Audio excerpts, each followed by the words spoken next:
Okay, I think we're live. If we are not, Wasim, shoot me a message in the chat if I need to accept this, but I think it went live here. So, hello, everyone. My name is Dr. Noah Hahn. I'm the co-director of the Greenberg Bladder Cancer Institute, and I'd like to welcome you to our third session of our winter session. The Greenberg Bladder Cancer team is grateful that you're here. First, a couple housekeeping updates. For current information about the Institute, please be sure to simply enter the search terms Greenberg Bladder Cancer Institute ! In Google, and the link will appear right away. We are always expanding our educational offerings, including our growing collection of programming to meet the needs of our patients and families. One example is our women's program, led by Drs. Armin Smith and Jeannie Hoffman-Sensis, as well as program team members Pamela Getz and Stephanie Cooper Greenberg. The women's program specifically tailors to the experiences of women with bladder cancer. Please refer to our website for information on our next virtual women's group. Additionally, we've been working with our clinical providers to ensure easy access to the GBCI front door for patient clinical requests and consultations. We have two email addresses to direct clinical requests. They are bladdercancer@jhmi.edu, and a more specific email for upper tract urothelial carcinoma patients, that is utuc@jhmi.edu. Please visit our site to stay up to date with our newsletter and take a look at our portfolio of dozens of previously held Grand Round sessions that are now archived on the website. We also have included a new resource, series of smart insights and important questions we believe that all patients and families have at their bedside as they embark on their own cancer journey. Again, all this information and more is up to date on our site. And if we can help you directly, we are only an email away at bladdercancer@jhmi.edu. We're excited today to dive into today's topic, which will cover and hopefully decipher the often complex world of pathology from one of the world's leading genitourinary pathologists and the GBCI's own Dr. Tamara Lotan. Dr. Lotan is an internationally recognized for her significant contributions to the field of genitourinary pathology in both clinical and basic science investigations. She is the current Rose Lee and Keith Reinhard Professor in Urologic Pathology and the Acting Director of Urologic Pathology for the Johns Hopkins Hospital. In 2025, she took on a new leadership role as the Director of Research for the Brady Urological Institute. In this role, she now oversees and directs the bench, translational, and clinical research programs for all urologic cancers, including urothelial, within the Brady Urological Institute. I can say without reservation that in this role, Dr. Lotan has infused a renewed energy, optimism, and a result-oriented approach to our research pursuits, and it has been an absolute pleasure to team up with her and her team. In addition, we will also have Stephanie Cooper Greenberg joining today for our discussion portion. As co-founder of our institute, along with her husband, Erwin, Stephanie is a tireless advocate for bladder cancer patients and their families. In addition to her important work in bladder cancer, Stephanie serves Johns Hopkins on several boards, from the Children's Center to the Center for Innovative Medicine, as well as the Brady Urological Institute. And she also serves on the Bladder Cancer Task Force at a national level. Following Dr. Lotan's talk, we will have the opportunity to answer any questions you may have in the audience. I would ask for individuals to please submit questions via the Q&A chat function.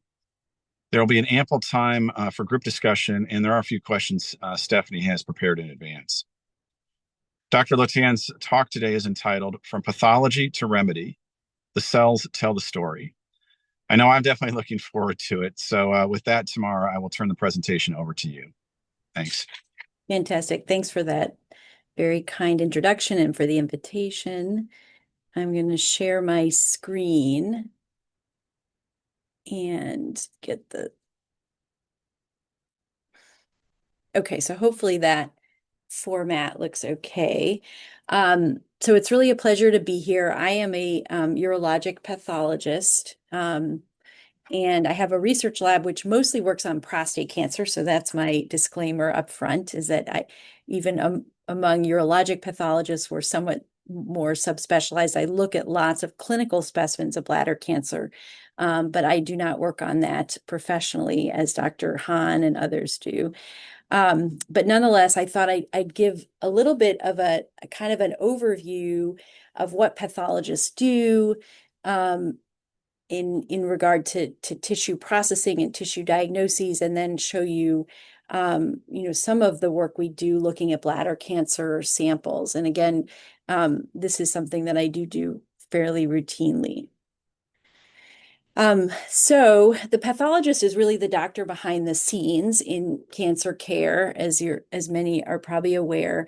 Um, essentially every diagnosis of cancer is made by a pathologist behind the scenes, either a cytopathologist looking at a cytology specimen, or a tissue type pathologist, surgical pathologist like myself, looking at surgical samples that either come from the operating room or from the clinic that are biopsies.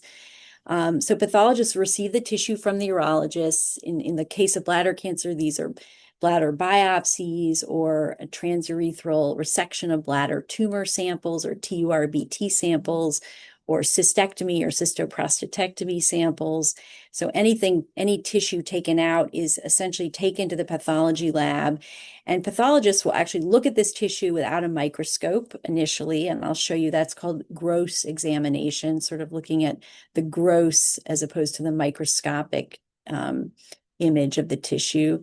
And then for large tissue samples like cystoprostatectomies, et cetera, we will actually spend some time looking at the gross to determine which samples should become slides. Not all of the tissue will become microscopic slides, so we have to make some determination about that.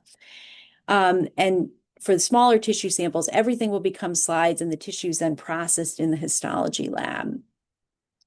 So pathologists, once we get the slides, are going to be focused on making a diagnosis of cancer. So yes or no, is there cancer in the sample? Or sometimes we say we can't tell. We have something that looks atypical but is not definitively cancer. So once in a while we have a, sort of an indeterminate diagnosis. We do grading of the cancer, so determining in urothelial carcinoma whether it's a high grade or low grade tumor. And I'll talk a little bit about, very briefly, about some updates to the grading system that may be on the horizon. And the grade is really essentially looking at how the cells look under the microscope. How similar are they to normal urothelium in the case of the bladder, since the urothelium, or the epithelial tissue of the bladder lining the surface of the bladder, is where most tumors originate. And it's a good predictor, a grade is, of whether the tumor is likely to progress or not. And then we also do staging to determine how far the tumor has spread. And I should have updated this a little bit from to mention that we can do staging on the cystectomy sample, but also on a TURBT sample, where we look at whether the tumor is invasive and how invasive it is. And we'll talk about that later in the talk. I always mention that urologists and oncologists, so clinicians, have a separate clinical staging that they do, which is a little bit separate from our staging, which is done under the microscope.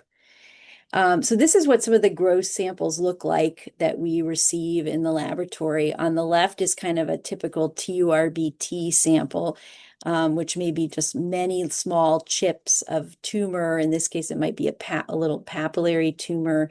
And then on the right, we have this a cystoprostatectomy specimen, where the bladder is at the top of the screen, and the prostate is at the bottom. And it's already been cut open to examine the surface or lining of the bladder, and you could see some small lesions there. The funny colors on the specimen are actually ink that is applied by the pathologist at the time of examination, so that when we submit the tissue to make slides, we can actually tell exactly where the surface of the sample is. So where did the surgeon cut, essentially, and determine whether there's tumor at that surface, indicating that perhaps some tumor might have been left behind. Hopefully not, in most cases not, but we use that to examine the surgical margins, if you've heard of that term. So I think a little bit of an overview, just very brief, to understand how specimens are processed is really helpful, especially in bladder cancer. Where histologic examination is so crucial and sampling is so crucial to the staging of the tumor. So the tissue is first fixed. If it's a small sample, it might come in a small jar of formalin already. This is the gross examination. You're looking at the pathologist's bench where we take the tissue out of the jar or the specimen container and examine it on the bench and determine which of it will go to be made into slides. In the case of small specimens like biopsies and TURBTs, the whole sample will be processed so we can look at the whole sample. We then put it in these little cassettes, which are just ways to label it essentially, and then process these cassettes through a variety of fixatives and organic solvents. So we essentially take all the water out of the tissue, and that's what really preserves it, in addition to the formalin, which kind of preserves the proteins in their original structure. And then after that step, the tissue is actually embedded into wax, and the wax block is adhered to that little cassette that you saw, so that we know the patient's name and identifying information based on the plastic block that it's adhered onto. And then this block is actually going to be cut essentially with a very fancy razor blade to just cut the surface of the wax block off, and the tissue comes with it. So you can see here a kind of a ribbon of tissues that have been cut off the surface, very, very thin sections off the surface of this block. The pink area in the middle, let me see if we can get a laser pointer. The pink area in the middle is the tissue itself, and these sections are going to be made into slides. They're essentially just put onto glass slides, as you can see here, and then those glass slides are stained with some dyes that we use that are very standard dyes.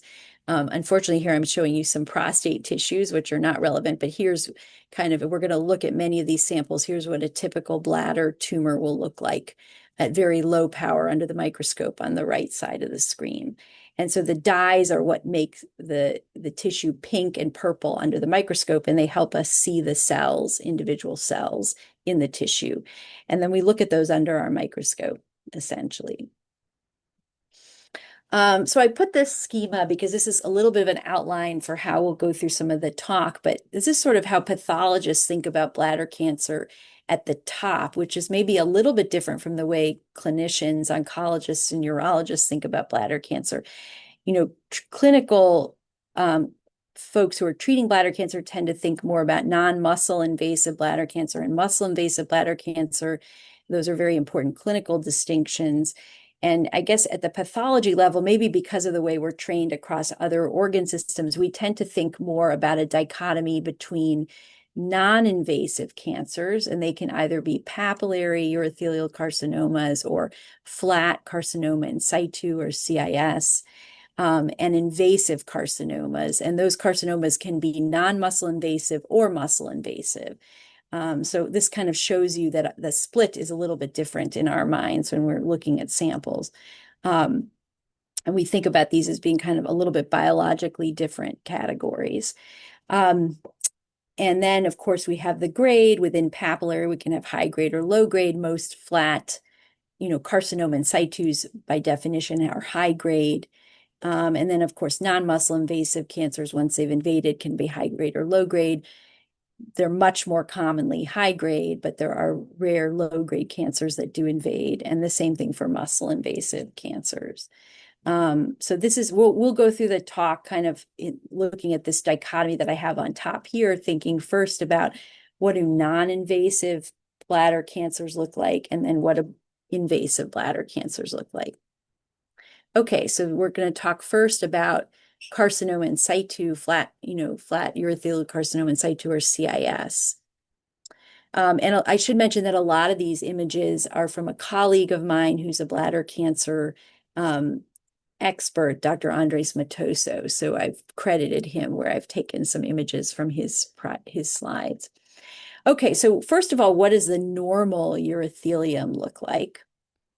Or maybe we should just talk about sort of histology in general. So what you're looking at here is sort of an array of pink and purple. The purple are the nuclei of the cells. That's where all the DNA lives. It's kind of like the control center of the cells. And then the pink is mostly the cytoplasm of the cells. So that's where the proteins, most of the proteins live. Um, so on this, what we're looking at on the left side is a normal urothelial sample where we can see the urothelium is just maybe 4 or 5 layers thick. It just goes to this where you can see my laser pointer, hopefully here, and to the top of the sample. This is the lining of the bladder. The urine would sit here. So it touches this outer layer of urothelium. And these are fairly normal urothelial cells. And the way we can tell they're normal is they're nicely polarized, meaning that they all kind of line up like a picket fence where they're longer in this axis than they are wide in this axis. And they look fairly well organized. And then below we have the connective tissues of the bladder that are sort of holding the bladder together. We don't see the muscle of the bladder. We'll see that later on. And then we have little vessels. These little pink circles are little tiny endothelial cells lining little blood vessels that are in the tissue as well. So bladder cancers originate from this urothelial tissue, which sits on the surface that comes in contact with the urine. And when these cells become cancerous, you can see they become very large and very disorganized looking. So you can see they're kind of these on the right side, we have carcinoma in situ. This is a high grade flat CIS. And these samples, these epithelial cells are almost falling off of the tissue. They have very large nuclei, much larger nuclei, much more purple in these cells than you can see on the left side. And they tend to kind of separate from one another. So instead of being all surrounded by other urothelial cells, they're kind of peeling off almost, both off of the tissue below and from one another. And so they look kind of like separate individual cells. So that's a very classic look for carcinoma in situ. And because these cells are shedding into the lumen of the bladder, which is where the urine is out here, that's how you can take urine and do a urine cytology and find these cells in the urine. And CIS cells particularly like to kind of detach and float away. So they're often can be seen very well in the urine.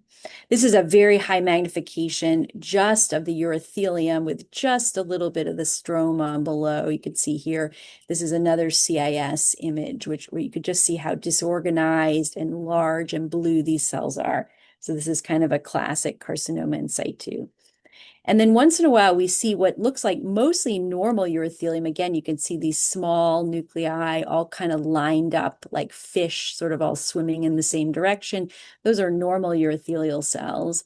But then in between them, you could see these very large cells that kind of have these spaces around them.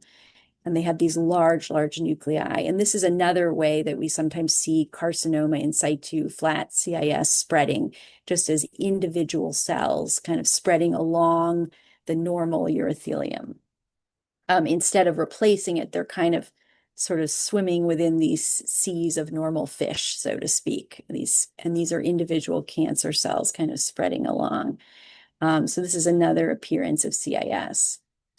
This slide is just to remind us that because the CIS cells like to kind of detach from the surface and detach from one another, as we saw sort of in this image on the right side, sometimes we get a sample where all of the cells on the surface have detached. So what we're looking at here is only connective tissue in the specimen. There are blood vessels in here and collagen and other things that sort of hold the tissue together, but we don't have any surface cells that would have been, sort of in contact with the urine in the bladder. They've all shed off. And sometimes this is actually a sign of CIS, although we can't diagnose it that way, but we frequently see because CIS cells like to kind of shed off the surface. Again, that's why urine cytology works very nicely.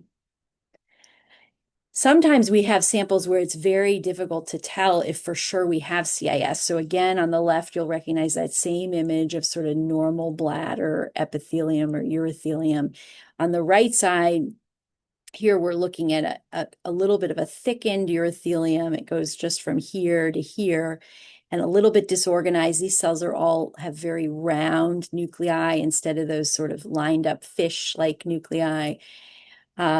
and they have very big structures within the nuclei that we can see. These are called the nucleoli.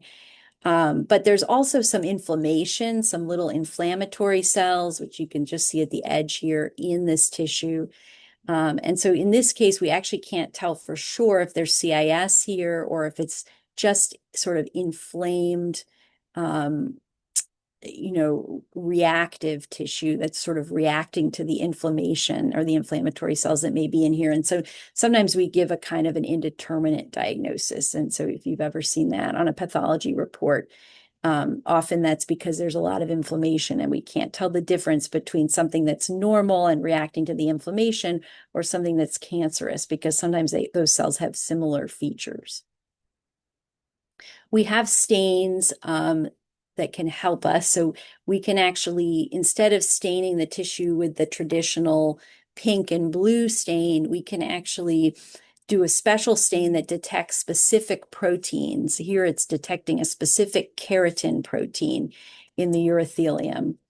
And on the left side, you're looking at what normal urothelium looks like. In this case, the keratin protein is expressed only in the cells called umbrella cells that sit at the very surface of the urothelium, right juxtaposed to the urine. So this is where the urine would be in the bladder, and these cells would be just touching the urine.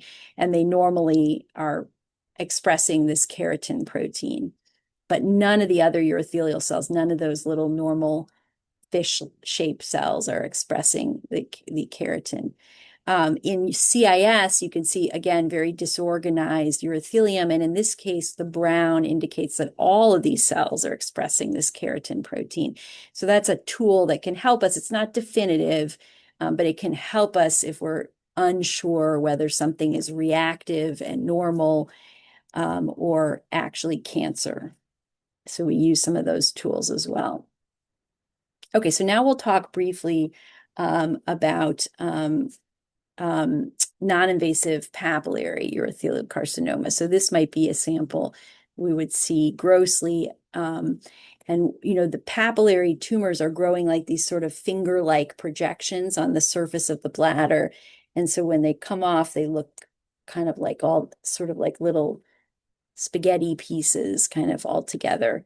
And this is what a papillary tumor looks like at low power. And what makes this a tumor is that there's almost no connective tissue here. This is almost all urothelium, and we'll look at some high power images, but this is a good hint that we're looking at a tumor where we have lots and lots of urothelial cells and relatively few connective tissue cells. If we zoom in here, we're just kind of zooming into like one little finger-like projection here. This is what it might look like. This is all urothelium. So that's way too much urothelium. If you remember, the normal bladder had just 4 or 5 layers. And we have very little connective tissue, just these little vessels. These are red blood cells sitting in the vessels here. You can see this is the kind of the central core of that finger-like projection. It has this stroma and blood vessels. And then sitting over it are all these tumor urothelial cells. In this case, they're relatively low grade, meaning that they all look pretty uniform, like one another. They're pretty well oriented, again, kind of that fish swimming in this, school of fish appearance. But then we have a few kind of dark cells and maybe a few cells that are dividing. And that helps us make a diagnosis of a low-grade papillary urothelial carcinoma. This is an example of the challenges associated with TURBT samples. This might be this sample that we looked at here. Now, when we cut a slide of it and we look at it under the microscope, it's very difficult to look at. It's lots and lots of little pieces. A lot of the pieces look very weird, kind of distorted and hard to see any cellular detail. And that's because there's there's some of the techniques that are used to remove the heat that's used to remove the tumor tissue in the operating room actually burns some of the tissue. And so under the microscope, it can be very challenging to look at. And you could see these green circles are kind of traditional markings that pathologists will make on a slide. Maybe there's an area here where the pathologist was worried there might be a little invasion. So we might want to, there's a kind of a note, a lasting note to look more carefully in that region. And these are the kind of ink marks we make for our colleagues, essentially. So this is a higher grade tumor, a high grade tumor under the microscope. Again, you can see in the red here are the same endothelial cells and little blood vessels, essentially, that are lining the inside of these cores. This is the kind of the central part of the core, the connective tissue of these papillary projections. And then here we have lots of urothelial cells, very disorganized looking, lots of bigger cells. In some areas, the cells look like they're dying and kind of then breaking apart. The nuclei are breaking apart. Other areas we can see cell divisions. These are mitotic cells. So this is a higher grade tumor, which again, based on just the nuclear features, we grade it as high grade or low grade. And this is like a very high grade tumor. Again, we're looking at the vessels that line the core in the middle with the red blood cells in them. And then the tumor cells are on the surface, again, too thick, lots of atypical looking cells, very disorganized. One cell looks very different from its, each cell looks very different from its neighbor, and lots of cells that are dividing, which are these cells with these kind of funny smiley faces in them as the nuclei are dividing. So that's a good sign that this is a high grade tumor. Okay, and just I think another example of kind of a papillary urothelial carcinoma, very thick areas of urothelium and relatively little connective tissue. Okay, so we talked a little bit about high grade and low grade cancers, which, is a very important grading distinction. And just to kind of put on the radar that there are a number of pathology groups that including the International Society of Urologic Pathologists, that have been sort of rethinking how we are doing the grading. So grading systems tend to change over time. And so I think there was a grading system in, I believe, 1973 that was a 3-grade grading system. And in 2004, most pathologists in the United States switched to essentially a 2-grade system, low grade and high grade. There's in Europe, I think they have largely continued with grade 1, 2, and 3.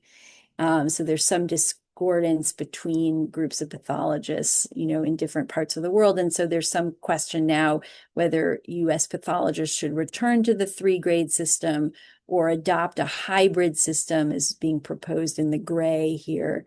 But anyway, just to kind of have on the radar that there's some thinking about changing grading systems. I don't think there's been any agreement to for sure move forward, but I think the idea is that dichotomizing tumors into low grade and high grade doesn't capture all of the prognostic information. You do get some information from these intermediate grade tumors, which don't do quite as well as the very low grade, grade 1 tumors, but not quite as badly as the very high grade tumors. We certainly see this under the microscope, a lot of tumors that are difficult to grade, to bin into low versus high. Sometimes we would like to say it's intermediate. And so there's some thinking about whether to reintroduce that. Okay, and then we'll talk briefly, I think I'm already more than halfway done, about invasive bladder cancer. So this is just to kind of remind me that, to mention that when we're thinking about how this is actually a normal piece of bladder, where we have a full thickness piece from the surface urothelium, which is where my cursor is right now. And then we have this lamina propria, or connective tissue, that sits under the urothelium. And then the muscle is this big pink ball. This is the detrusor muscle that's very important for determining whether a tumor is invading in all the way down into the muscle. And so we use this sort of orientation of the bladder, with the thick muscle bundles being sort of on the outside farthest, the inner surface of the bladder, to help us determine how deeply a tumor is invading. So obviously, if it gets into the detrusor muscle, it's invaded quite deeply through through the wall of the bladder. If it's invaded only into the connective tissue under the urothelium, then it's less invasive, and that would just be a T1 tumor, non-muscle invasive. But in order to make this determination, we really need nicely well-oriented pieces in many cases, and I'll show you that it can be quite challenging, actually. This is just another image and unfortunately, I think to kind of show you the orientation. Here is the outer wall of the bladder with these big, thick muscle bundles. These are where the outer edge of the bladder. And then we have thinner muscle bundles, which occur in the lamina propria connective tissue, which sits right under the urothelium. In this image, the urothelium would be like at the top where the title is. Because we have these thin muscle bundles, which would not be muscle invasive bladder cancer. So if we see tumor invading here, that doesn't qualify as muscle invasive because these are the thin muscle bundles that sit in the lamina propria. We have to distinguish those from these thick muscle bundles, which sit out here, the detrusor muscle or the muscularis propria. And that can get challenging because these thin muscle bundles that sit not truly in the outer wall can get a little bit thicker and be difficult to distinguish from the thick muscle bundles, which define muscle invasive bladder cancer. So just to mention that both the orientation of the specimen is really important as we try to determine how deeply something's invaded. And then we also have to distinguish invasion of these thin muscle bundles from invasion of these thick muscle bundles. If we really want to make a diagnosis of muscle invasive, it needs to be out into these thick muscle bundles. So it can be a little challenging for us. And this is just emphasizing again, when you have muscle invasive bladder cancer, there's a much worse survival, disease-specific survival compared to non-muscle invasive bladder cancer. So figuring out exactly where that line is and how deep the tumor is invading is really important to distinguishing these groups. Okay, so what does urothelial cancer look like when it starts to invade? So far, we've been looking only at non-invasive samples. And here is a very high magnification image where on the surface, we have the surface of the urothelial tumor. So this is growing on the surface. This is the stromal tissue underneath, the blood vessels here, as you can see. This is the nice dividing line between the urothelium and the stroma. And as we kind of move along this dividing line, we can see that there are these little nests of urothelium that are now dropping down into the stromal tissue next to the blood vessels. And they're so that nice dividing line is no longer as crisp. It becomes kind of hard to tell what's going on here. You have lots of little nests of urothelial cells dropping down. And that's invasive bladder cancer that's starting to invade into the connective tissue or the lamina propria tissue underneath. So this would be T1 disease. Here's another example, this in a papillary core. So on this, here we have what we've been looking at as the surface of our papillary cores. This is the urothelial cancer growing on the surface that's non-invasive. That's kind of the dividing line between the urothelium and the underlying stroma. And here in the stroma, you could see these very pink cells with big blue nuclei. And those are not blood vessels. These are actually tumor cells that are invading into the underlying stroma. And they often get more cytoplasm than the tumor cells that are up on the surface, which is one way that we can help identify them. And so again, this is an example of T1 invasion into the core of one of these finger-like sort of papillary projections. And here we know it's very superficial invasion because we can see the surface right above it. So we know it's just dropped right just down below the surface. But in a big complicated TURBT specimen like this one, it often becomes very difficult to hunt for these little areas of invasion. So you can imagine if we're looking just for a few cells that have dropped below the surface in a very big complex specimen like this, we have to look very, very carefully within each of these cores to make sure no tumor cells have kind of dropped down into the stroma. This is an example of what tumor looks like when it's invading muscle. So here, these big pink areas are muscle bundles, and the tumor's actually invading between the muscle bundles. These little nests with a lot of blue in them are the tumor cells with their big nuclei, the big purple nuclei, and they're kind of invading between these muscle bundles. And here's another, this is a much lighter stained sample, but here, I don't know if you could appreciate also, we have a big muscle bundle, which is sort of being outlined by my cursor, and the tumor is invading into that big muscle bundle. So there we can definitively say this is muscle invasive bladder cancer. Same thing here where we have a very big area of muscle. So it's too big to be just the muscle that sits in the stroma under the surface. This is detrusor muscle. Okay, so that is actually my last slide. I thought what I would do before I wrapped up for the discussion is to let's see. I guess I did have two more slides. So actually, let me go through these two, and then we'll look at a few digital images I have, just so you can get a feeling of what an actual slide looks like. Sorry, so let me scroll to the end here.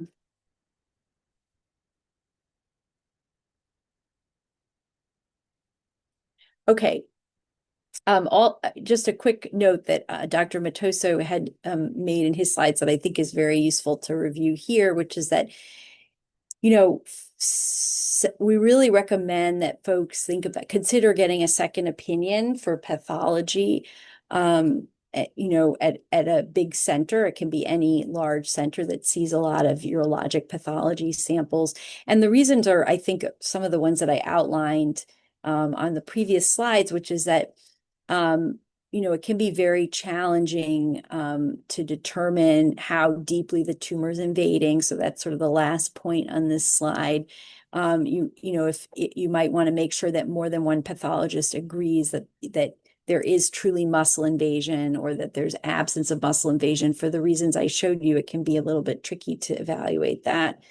We didn't talk much about morphologic variants today, but obviously there are many different morphologic subtypes of urothelial carcinoma, and some of those can be a little bit difficult to diagnose. And so it's also maybe good to get some confirmation that several pathologists agree that you have one or the other morphologic variant and how much of your tumor is comprised of that variant.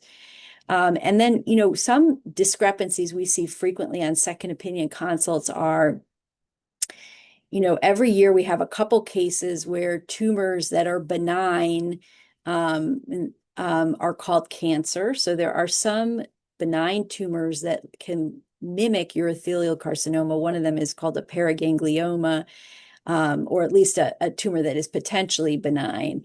And it can be mistaken for urothelial carcinoma. And of course, these are treated very differently.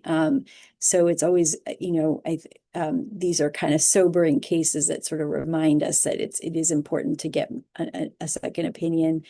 And then, a very common issue that we see among discrepancies when we see a case is that sometimes, a very advanced case of prostate cancer can be mistaken for urothelial carcinoma or vice versa. When these tumors, prostate or urothelial cancer, gets very advanced and very poorly differentiated, it can be very challenging to distinguish them actually without a lot of special stains like the keratin stain I was showing you. So we have similar stains to distinguish these entities. So this can be challenging. And it doesn't, I wouldn't say it happens commonly, but we see several cases of this a year as well, where a cancer that was originally called urothelial turns out to be prostate cancer, or vice versa. So again, rare events. Most, 95+% of cases will probably be fine with the initial diagnosis, but just because these do happen, at least, it'd be useful to consider getting a second opinion on your pathology sample at a large center.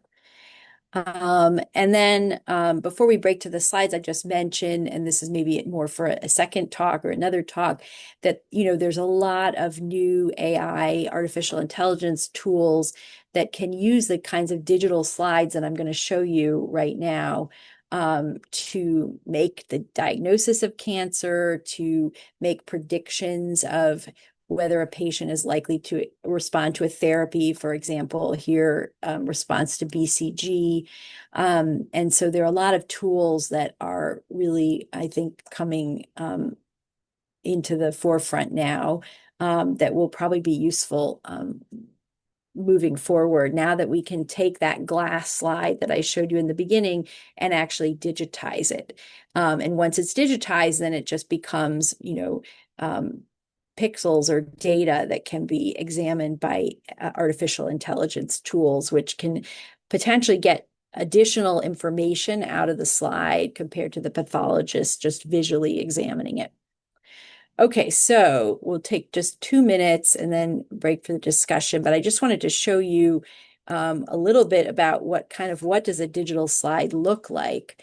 So here's an example of a TURBT sample, which we saw those chips, and you could see multiple chips of tissue on the screen here, and we can then zoom in digitally and kind of magnify it. And actually, I will turn it around so it's a little easier to kind of orient. Okay, so here's kind of what we were looking at on this as snapshots in my previous slides. Here's the urothelium on the surface of this bladder chip from the bladder wall, and this is the stromal tissue that's sitting underneath the lamina propria, big blood vessels with all these little red blood cells in them and some little blue cells that are inflammation. But this is the bladder cancer that's growing on the surface. This tumor is a papillary tumor. It's sort of sending up these finger-like projections on the surface, way too thick, as you could see, compared to normal urothelium, and a lot of dividing cells, as you can see here, or kind of disorganized looking cells. So this is a high-grade bladder cancer. And this is a papillary tumor. And so as a pathologist, we're going to now first make the diagnosis. It's a papillary high-grade tumor. And then we're going to start to look for invasion. And we're going to have to look at every single piece of tissue on the slide very, very carefully. At very high magnification, we kind of move along the interface between the tumor and the underlying stroma and look for any nests of tumor that are kind of dropping down into the stroma or dropping down into the muscle. And here's the muscle, which is down here, that thick pink muscle we talked about. That's the detrusor muscle. This slide has a lot of bubbles under the cover slip, so you'll have to just ignore these little black lines. But anyway, that's a nicely oriented section of bladder from a TURBT sample with a very thick and atypical looking, high-grade cancer on the top. And, we can look at other areas of this bladder and find, I don't know if we can find something, these aren't exactly normal either, but you could see much thinner areas of urothelium, for example. And as a pathologist, we're going to look at every single chip and very carefully assess for invasion or for any histologic variants. So this cancer actually has a neuroendocrine carcinoma growing as well. So we would note that. But anyway, just an example of a typical TURBT sample that would be evaluated under the microscope. And this is an example, my only other example, of an upper tract urothelial carcinoma. Here we're actually looking at a section of kidney. This is kidney tissue underneath, which you can see looks quite different from the bladder tissues I showed you. And then this is the renal pelvis of this patient. And you could see, again, these finger-like projections coming off the renal pelvis with lots and lots of urothelial cells, too many urothelial cells. And so this is a papillary urothelial carcinoma, again, non-invasive in this case, growing on the surface of the renal pelvis. So this is an upper tract tumor. And we here again are looking carefully at the interface between the tumor cells and the underlying stroma to make sure there's no invasion in this case. And with that, I will stop. I apologize, Stephanie, if that was a little long. I didn't know how much time you wanted for discussion, but that is the end of my talk. I think you're muted, Stephanie. Yes, I was muted. First of all, that was fantastic and really fascinating. And just to us outside, you're like, oh my gosh, you see things that maybe the normal untrained eye is not really picking up. But we're grateful for you for doing that. There are some questions which I'll get to right away, and then maybe I'll bring in Noah as well because we can have a conversation. But the first one is from our dear friend Karen Sachs, and she asks, I'm just going to ask straight out questions, even though you may have touched on it. How are the more rare bladder cancer tumors diagnosed, such as sarcomatoid? Um, Yeah, great question. So that, yeah, I didn't really touch, unfortunately, much on histologic variants. But I mean, I'm happy to come talk about that sometime, or my colleague, Dr. Matoso, could certainly give a great talk on that. So there, at that last slide I showed where, I just noted there was a little neuroendocrine carcinoma in that case. That's sort of where we're looking at, we're looking at the whole slide. And, typically we'd like to see some kind of ordinary urothelial carcinoma. And then we look for areas in the invasive regions that have become, instead of being kind of plump, little like fish-like cells, they become long, kind of elongated, spindly cells that look more like muscle, if anything, than like actual bladder epithelium. So they kind of elongate into these long bundles of cells. And so that would be a sarcomatoid transformation. So first, the tumor really in that case, we would be really just looking in the invasive regions for that change because you never see that change in a non-invasive component. So, and then we would look for regions where the tumor just has a very different appearance. In this case, a much more spindled appearance, and it can be a very focal area. Like I showed you that in the first of the two digital slides, there was a papillary tumor on the surface, and then invading, we just looked very briefly, there was a neuroendocrine component in the stroma as well. So that's sort of part of the importance of looking at all of the chips and, the whole specimen and not just kind of jumping to the diagnosis based on one chip, because we may see this very focally. and can you see, I'm going to ask my own question. Thank you, Karen. Um, um, can you see different sarcomatoid presents, is what you're saying, in a certain way, and other subtypes of bladder cancer present in a certain way? Can you see two different types in the same? Yes, yeah, and that's not uncommon. For example, neuroendocrine carcinomas are frequently have glandular differentiation as well. So they might have a more adenocarcinoma looking component. So we often see more than one type together. So Um, this is really a purely visual medium, which is fascinating. yes, yeah, for sarcomatoid, for squamous, and for kind of the glandular variants, micropapillary, that's all just visual. Pattern identification. They have a kind of a different pattern. Neuroendocrine cancers, like small cell carcinoma, we do have a few stains that can help us cement that diagnosis, because sometimes those can look a little bit like just high grade, poorly differentiated cancer. And so we look for some specific neuroendocrine markers. They make some specific proteins we're looking for.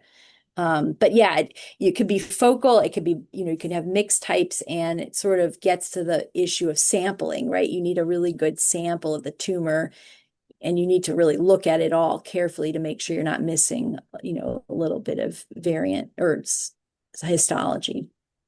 Um, Cindy asks, can you talk a bit further about the influence of inflammation on both pathology and perhaps reducing further invasion if controlled? She's been reading a lot about how inflammation can be a root cause of cancer potentially. Yeah, so certainly in many other organ systems, chronic inflammation is definitely thought to be a root cause of cancer. For example, in the colon, right? Patients with inflammatory bowel disease, where they have a lot of chronic inflammation, ongoing inflammation, have a much higher risk of colon cancer. So I think, that's a general principle throughout the body. And I guess at a pathologic level, we see that on a daily basis in the sense that inflamed tissues of all kinds, not just urothelium, have some of the pathologic features sometimes of cancer cells. The nuclei get large or dark, or they have large, they have other features of cancer cells. And so from a pathologist standpoint, we just have to be very careful to not overdiagnose tumors when we have a lot of inflammation around. So that's particularly for CIS. If there's an invasive tumor, that's a diagnosis we can make regardless of the amount of inflammation, because that's pretty easy to see. But if you're talking about, a small area of carcinoma in situ, that's like another area where I think, having a second pathology opinion can be valuable, because there can be these gray area cases, especially if there's a lot of inflammation in the background, as I mentioned, where we can't be sure if it's cancer or if it might be cancer, but it's, it might be normal tissue that's just very inflamed. In terms of reducing inflammation, that may be a better question for Dr. Hahn or someone treating cancer patients. But certainly there's a lot of interesting research about the role of inflammation in tumor initiation and also progression. And there are cases in bladder, for example, like schistosomiasis or something, where you have a bladder infection, a rare kind of infection that is associated with a much higher risk of cancer, for example. And that one is a virus, as I understand it. That's a parasite. Parasite. Okay. Yeah, mostly not in the US. I mean, it's almost never seen in the US, but yeah. Okay. Fascinating. And Lydia asks, how often does a second opinion yield an important difference, such as T1 to T2, would you say? That's a great question. It's hard to say in general how often we see that change. I would say, we may, in our consultation practice, and we see a lot of difficult cases, so we may not be a great, example of a random case. How often would two pathologists agree on a random case? We tend to see the most difficult ones. We might change that, I don't know, maybe 10% of the time. It's not a huge amount of the time. And usually we won't change it. We might change it from T2 to suspicious for T2, just to say we're not 100% sure. Once in a while, we will upgrade it from T1 to T2. But I would say that's fairly uncommon. But, at the end of the day, it is a human looking at these samples. And as I showed you, there's muscle in areas that are T1, that would be T1, and we have to distinguish that muscle from the bigger muscle bundles that would make it T2, and that can get very challenging, especially in a poorly oriented sample with lots of this cautery effect from the heat that they apply during tumor removal. It can get really challenging to look at. Sharon asks, you mentioned the use of AI applications to flag cells that aren't as definitive. What is the status of using this technology as a complementary diagnostic component? Yeah. It's being used at the GBCI, or is AI comparison pathology a thing? That's my question. Yeah. So not yet. I don't think it's prime time yet. And I think in urothelial,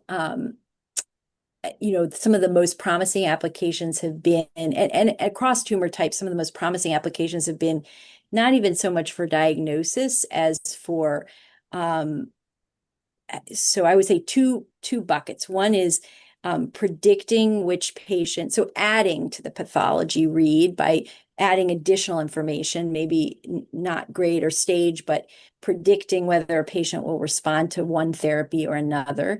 Those types of AI tools, I think, are not, are sort of just on the cusp of getting approved, for example, by FDA and, so forth, and are mostly being studied in the context of clinical trials, right, where we put patients on one arm or another, and then we can also study those samples and see whether AI predicts that they respond to one drug or another. So I think they're not quite ready for prime time is the short answer. I think probably within 5 years, you'll start seeing more available. This BCG predictor in bladder, I think, is one of the farthest along for response to BCG. And that is a trial as well, right? Yeah, I Yeah. think that's being studied in trials. Yeah, yeah. Um, And yeah, the other bucket of AI tools are the tools to kind of assist the pathologist in their daily work. And I think those are going to be probably most useful to just help us kind of quickly screen slides and sort of triage. Like it'll put a bunch of cases in one bucket and say, these are likely cancer. Can you go in and confirm? And a bunch of cases in another bucket saying, these are almost certainly normal. What AI is really good at is identifying normal. Right? Oh, Cancer can look like all kinds of crazy things, but normal always looks the same. So it can help us triage, but not I, yet. We're not using I them yet. I have a question.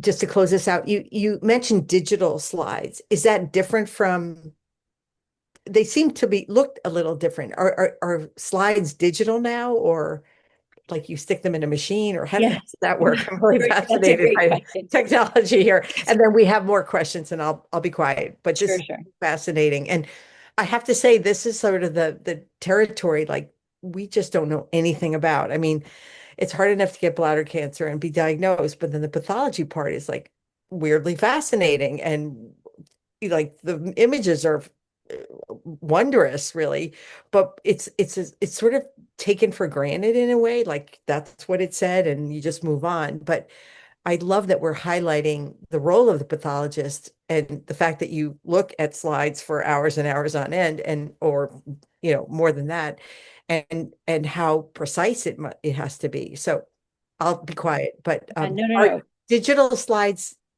Yeah, is so everything a digital slide now? no, this is a great question, Stephanie. So it's different this has been part of the problem with kind of rolling out widespread digital pathology or AI tools in the US, which is that most pathologists in the US are still using glass slides. And in order to make a glass slide digital, essentially all you do is put it in a machine that's a very just a microscope with a very fancy stage that kind of moves the slide at very, very precisely and takes pictures all the way across the slide. That's essentially all that it's doing. And then it sews those together into a mosaic image that becomes just like one big image of the tissue, which is what I showed you. And you can zoom in and zoom out like we were looking at. That takes money and time at the end of the process of making the slide in the same way you would normally do it. It's not like radiology where it was very easy to move from X-ray film to digital because the image came off of the machine, off of the CAT scan or CT scan or MRI digital. I see. You didn't need to make the film and then scan the film in and then use it. So because pathology has that extra step, we still need to make the slide the same way we did in 1900. Oh, wow. Like it's the same process, 100 whatever 25 years later. um it's a little extra cost and it's extra time, and so I think there's been a little delay in kind of rolling this out across the US. So we're still looking at glass at Hopkins. At Memorial Sloan Kettering, though, for example, in geopathology, they look almost entirely at digital. So it sort of depends institution by institution. We're starting to become digital here now. We're just getting started at scale. Yeah. So that's something to look forward to in the future. Doug asked, you had an interesting comment about how the cauterization aspect of TURBT makes it challenging to interpret the specimen. I assume that's even more of an issue on a second restaging TURBT on the same spot. Do pathologists give feedback to surgeons about minimizing the damage? Yeah, that's an excellent question. Do you call them up and say, don't do that? We do, and we sometimes will gently say, even in the diagnosis, if we can't tell because of cautery artifact, we'll sometimes put that in the diagnosis. Or we will often just, if we know the urologist submitting the sample, we call them. I like to say at Hopkins, we don't have too much trouble with that in general, but so I can't actually remember having to call someone about that, but that's certainly an option. And yeah, and a useful way to proceed. Sometimes when we get a new piece of technology in the OR and it has some influence on the specimens, we have to discuss that as well. So sometimes there are unexpected consequences. But we're fairly trained to read around it. I think the other question about a restaging TURBT is an excellent one, because not only is there cautery, but now there's a lot of scarring and inflammation and changes due to that prior TURBT. And that makes our job even a little harder, actually, because there's just a lot, it's a lot busier. There's a lot more going on to look for these little tiny foci of cancer. Yeah. I love the inference is that you work really hand in hand with the surgeons as well. And I love hearing that. John asks, and this is probably our final question. This went by way too fast. And we would love to have you back. Tamara, she's humble, is also the new director of research for the GBCI and the laboratories, and the first woman to hold the post and the first pathologist in urology. I mean, just a first of many. We're dealing with a superstar here, and really a refreshing, exciting view of what's to come. John asked, regarding a second opinion, what happens if the first pathology report indicates cancer and the second indicates no cancer? Should you get another opinion? Wow, John, that's a great question. It's a good question. So often what we'll do, if we make a major change in a diagnosis, we'll usually call the outside pathologist and explain to them why we've changed the diagnosis. Often we'll have some additional testing that we've done, like some of those stains that I showed, that really backs up our position, because we don't want to change something and then, be unsure if that's for sure correct. But sometimes there are no stains that can help us, and it is just based on our experience. But usually we would call the outside pathologist, and then they might re-review it or request an additional opinion before they amend or change their report. But frequently there's sort of a consultation that will happen so that we can all get on the same page. I don't think, if it's a difficult case and you have one pathologist who said it's muscle invasive and one who said it's suspicious but indeterminate, that's where you might want to get a third opinion. Because in the end of the day, we are just human beings looking and trying to use the best of our experience to make the best diagnosis. But, there are times when we just don't know 100%. And, we have to be able to admit when that's the case. Well, John, we hope that was the case for you, that it was, and then it wasn't, and that would be great. One quickie little question. Can you tell that Noah is a scientist? He's measured that tree very precisely, which leads me to our beloved Noah Hahn to close out. But I want to thank you, Tamara, so much for your expertise, your passion, your forward-thinking ways of bringing pathology to the patient's level of understanding. And I just love that you're part of the team. You and your colleagues are part of the team. You're sort of our unsung heroes that we just don't get to really know or see. But boy, do you guys work hard, and we appreciate you. So with Noah, one thing I would just, sorry, Steffi, one last thing I would just leave everyone with is you can call us and ask us questions. So we get, sophisticated patients who look on the report and look us up on Google and give us use our bladder cancer at JHMI. We answer all the questions. Yes. And we now sign off with that gorgeous Christmas tree, and the star is like micrometers, pathologically close to the ceiling. Noah, take us out. And again, thank you so much. Happy holidays to everybody. And most of all, thank you, Tamara, for doing all that you do for our patients with bladder and upper tract cancers. Noah, it's all yours. Yeah, thanks a lot. As you can tell, I've now made it home from the parking lot, so it's good to be home. But yeah, thanks everyone who joined us today, Dr. Lotan and Stephanie Cooper Greenberg as well, and those who asked questions and took the time. We look forward to seeing you again in the new year. So January 6th, 2026 at 4 p.m. For a talk that's entitled, "I've Tried Everything." Please join Dr. Max Cates, our co-director of the GBCI, and a patient advocate who will discuss a patient-doctor journey through non-muscle invasive bladder cancer, its diagnosis, treatment, recurrence, clinical trial participation, and next steps. So we look forward to seeing all of you in the new year. Happy holidays, and we're always here, just one email or call away. So happy holidays, everybody. Good evening. Thank you all. Thank you, Laura. Sure. Bye-bye.